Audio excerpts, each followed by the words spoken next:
Let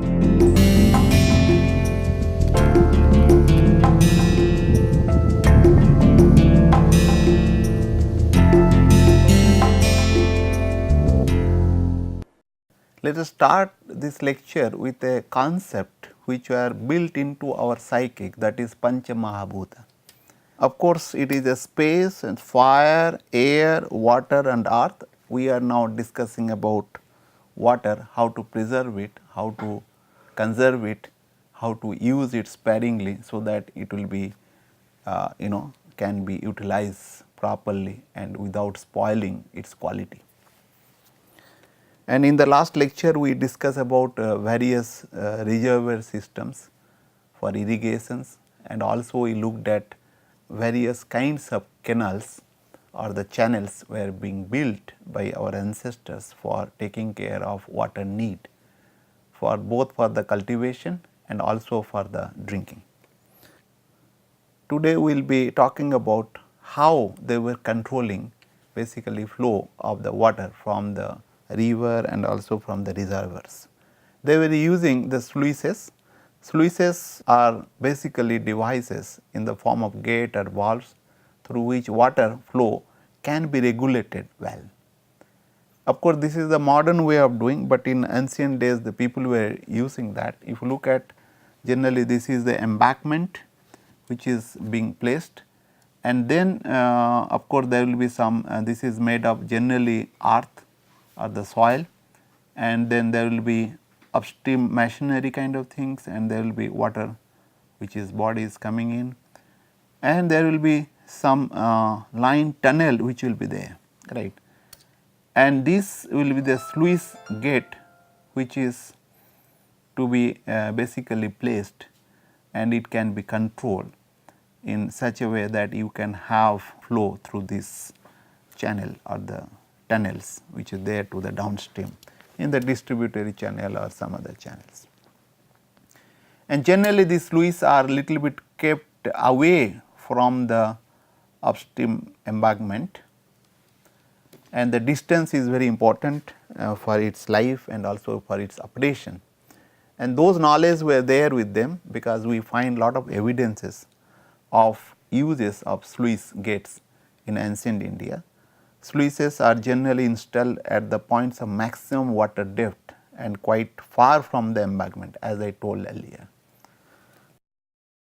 And as I told earlier, the sluices were known to ancient India even before prehistoric period, because in Sanskrit it is known as Udaga Bandhu, and Tumbu in Tamil, Tubu in Kannada and Tumus in Telugu are the names of the sluice gates found in ancient inscriptions.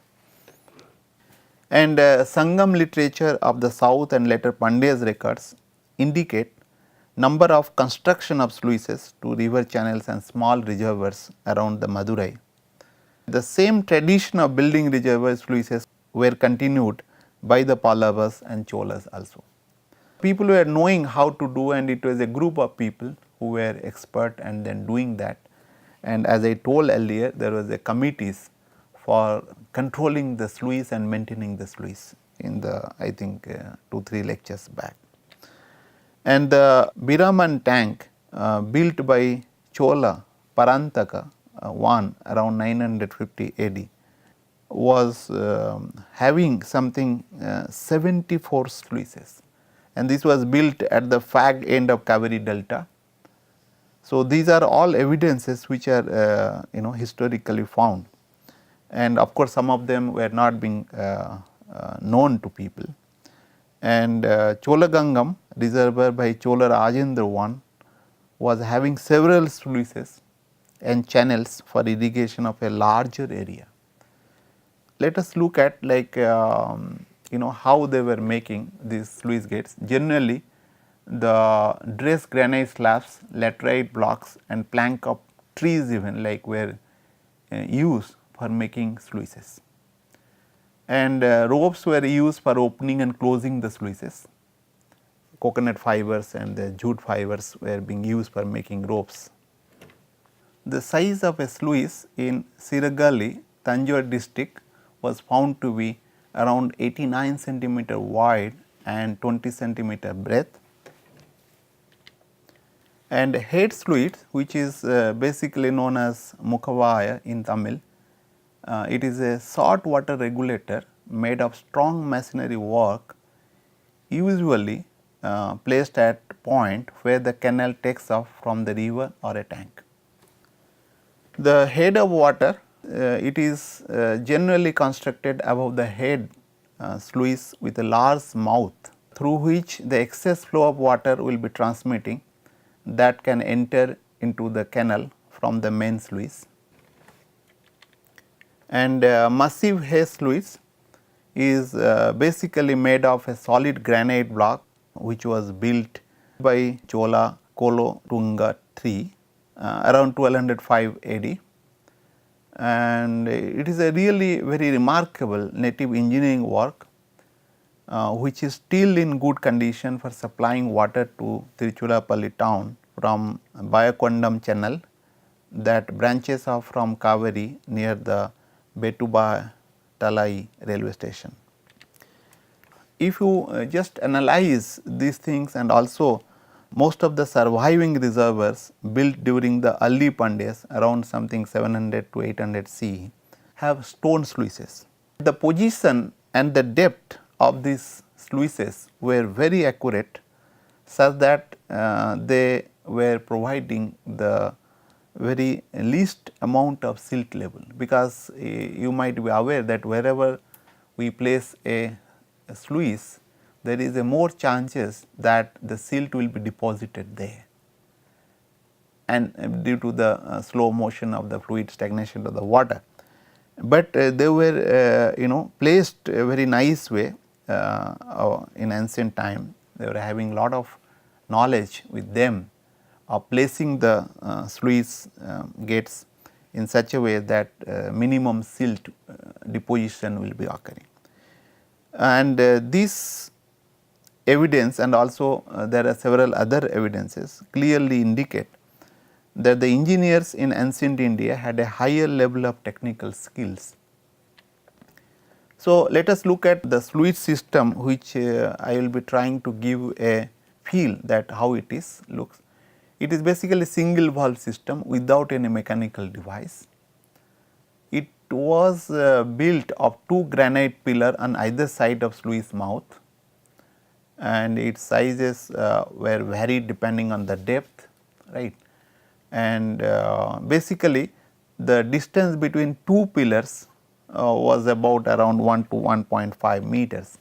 So, this is a, if you look at the two stones pillars are there here, and this is having a sluice gate, and sluice with the upper moldings. This is the upper moldings, and there is also, it is not visible to you people, might be, there is a carvings of goddess Lakshmi flanked by elephants, here, and these are the what you call remnants of that.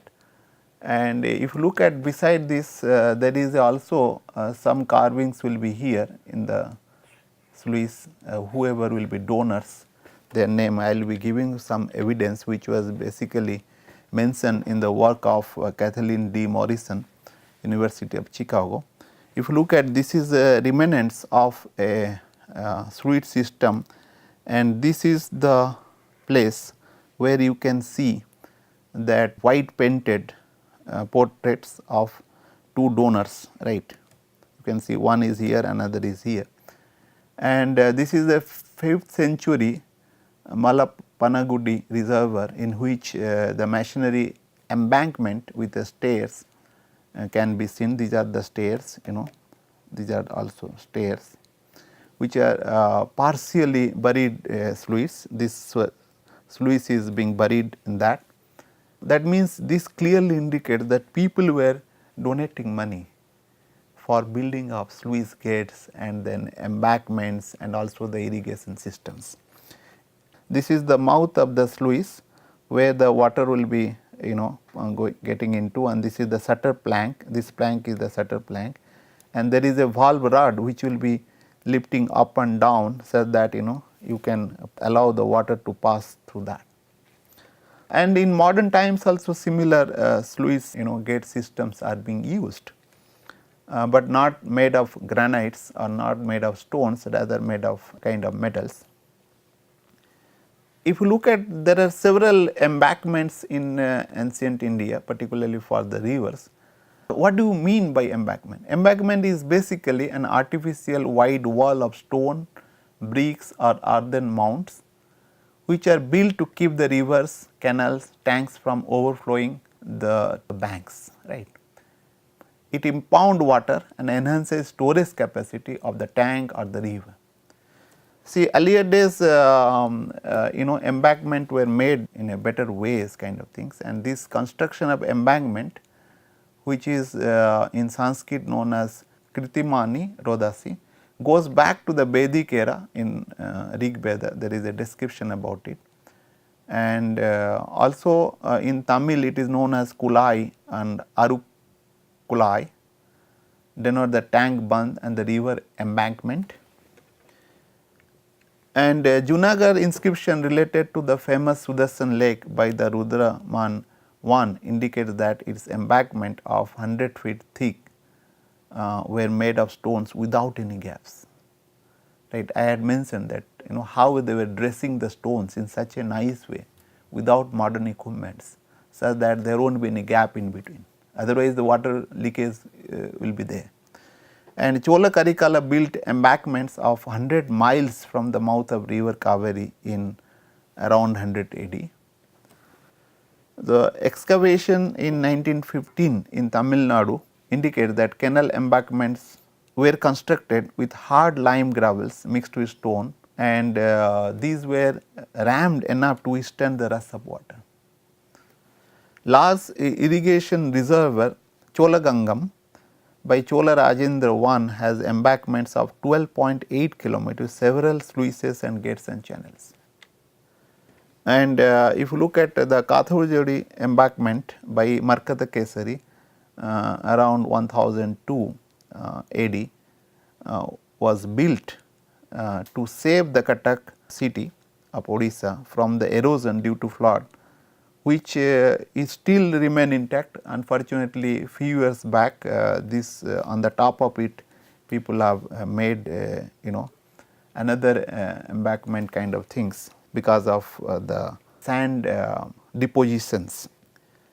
And I will just show you a pictures here. These are all made of stones, right, and which were there, and now of course this is the river Kathajodi, and this is now the city is at a higher height because of this embankment, and new embankment has come up, this is known as a ring road.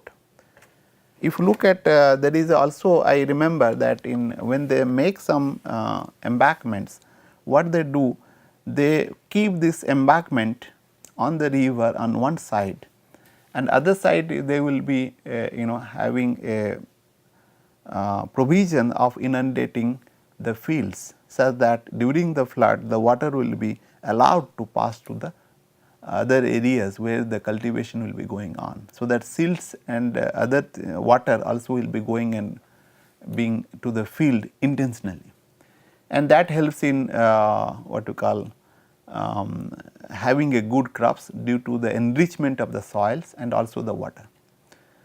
So, and also they were building some of the temporary wells on the other side of the river where they will be allowing the water to inundate. So, these kind of ways and means were there, and now we will be talking about how did our ancestors manage water harvestings and also water conservations at that time.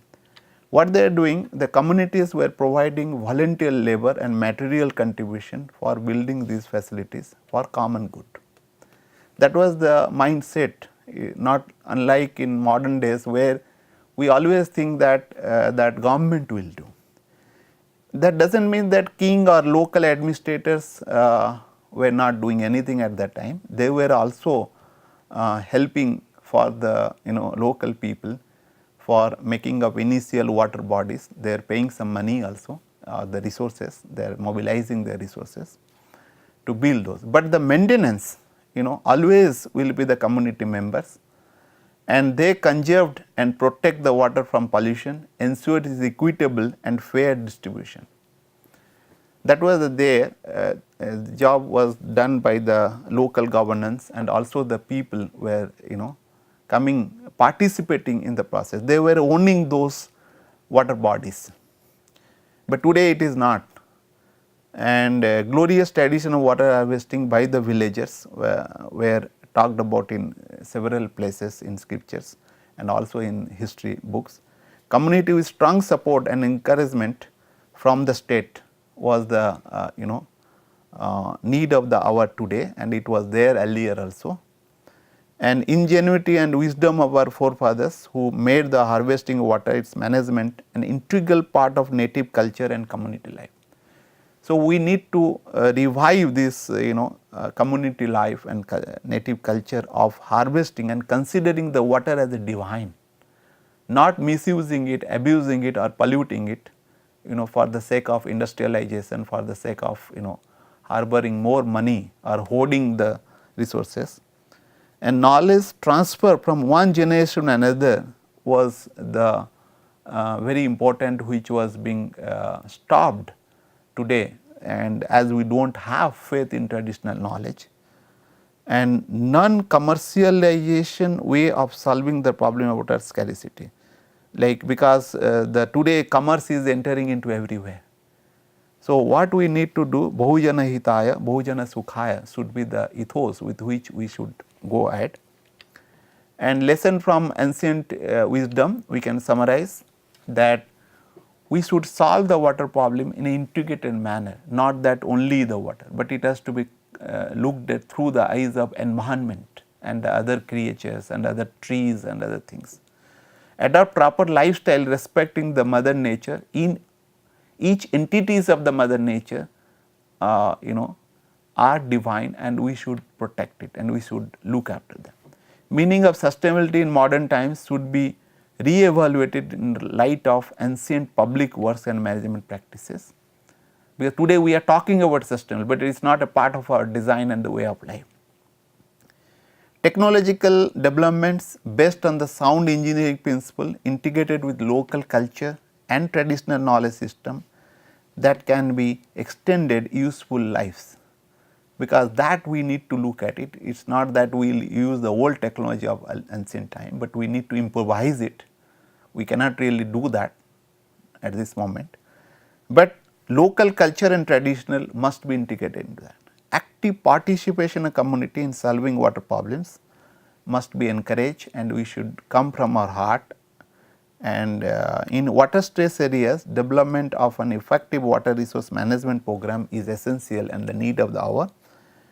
Water technologies by the people, for the people of the people. It should not be with the companies or multinational companies, okay, or any companies, even Indian companies. It should be with the people.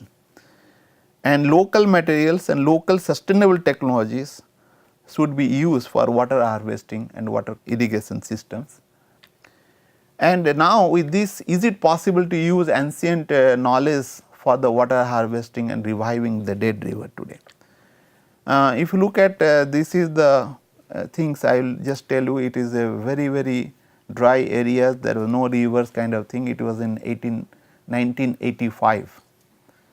And a group, Tarun Bharat Sangh, led by Sri Rajendra Singh, who has done a wonderful work on this water conservation. He has developed with the local knowledge, and he could have a river system, revive the river which was dried out in 1885, in 2000. That means within 15 years, if you look at lot of greenery, this is the same mountain what it was earlier. This is the mountain, right, or hill you can say, but now it is a very greenery. Now that means if we use our traditional technology and the local participation of the people for conserving, we can really do wonders. And this is another things what I would like to show you also. This is the area what is very dry, and they made these check dams here. This is the dam, right, and water is falling by the local people, even water is this wells, and they could make a lot of greenery things in that areas. And there is a, if you look at it, is in 1885, sorry, it is 1985, this kind of things. These people have made these dams and slopes, and this water will fall, and they could make lot of cultivation in around that. These water bodies have come up, and similarly lot of good flowers and greeneries you can see in 2012. So that means with the use of these traditional technologies, people can revive, and people of the local people are having developed, rather in the local people have now developed a faith in that, as some of the people could demonstrate that it is possible. And the knowledge with with the people, not with the companies, that is important. And let us look at how we can get a sustainable integrated water management method from this. And if you look at, we should have basically the two ways of looking at improving the quality of life. Ultimately, all engineering, all the activities what we do to improve the quality of life. Quality of life can be improved basically on farm employment, which is very essential for us. So also the off farm employment. If you look at, I have already talked about off farm employment, like your what you call making houses, and then cottage industries, and also the textiles. A lot of things can be made locally. And on farm, the farming is very important. And when you talk about that, we need water, we need good soil, and there is lift irrigation and water harvesting systems, and there will be water and soil conservation also important. And that what you call afforestation activities has to be also stopped, and joint forest management, which will be basically by the local people. Community support services has to be developed, and all this can be developed with the extension of training and financial support, and this will be coming from the village institution and community participation. It can be, if you look at this will be the main thing, and then of course for this, during the training we need to have infrastructure energy services, which may be utilized for the off farm systems kind of things, and which will be, again we can develop the human resources, and we can also look at the natural resources. It will be integrated manner. It is not that only the water, it is the related to the what you call the roti, kapda and makan, which is the basic needs, that is your house, food and the cloth, which are the basic needs, has to be met in an integrated manner without really spoiling the nature, rather living with the nature. So that is the thing what we need to learn from this.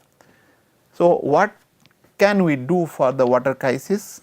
We need to have efficient water management strategies and technique, that is conservation, reuse and recycle, and we will have to develop awareness among people regarding water management, how to use the water sparingly, and initiate community concept of living a purposeful life, which is very important. And we need to go back to the Indian village culture of living harmoniously with mother nature. Today the people are trying to convert the village into towns. I always feel that we need to convert the towns into village. That means which will be integrated with the mother nature, and there will be some cultivation lands inside the town itself, so that they will be self sufficient.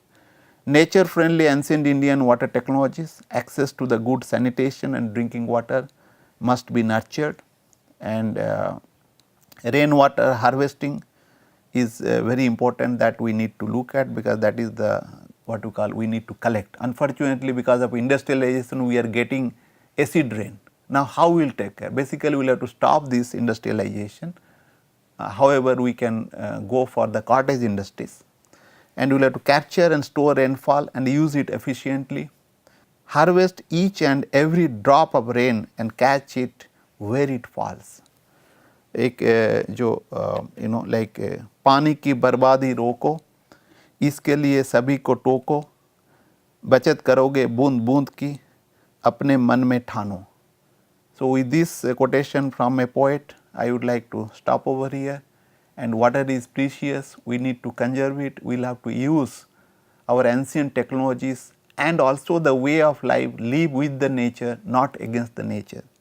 And all our life should be evolved around such that we will be a part and parcel of the mother nature and lead a very purposeful, peaceful life. Thank you very much.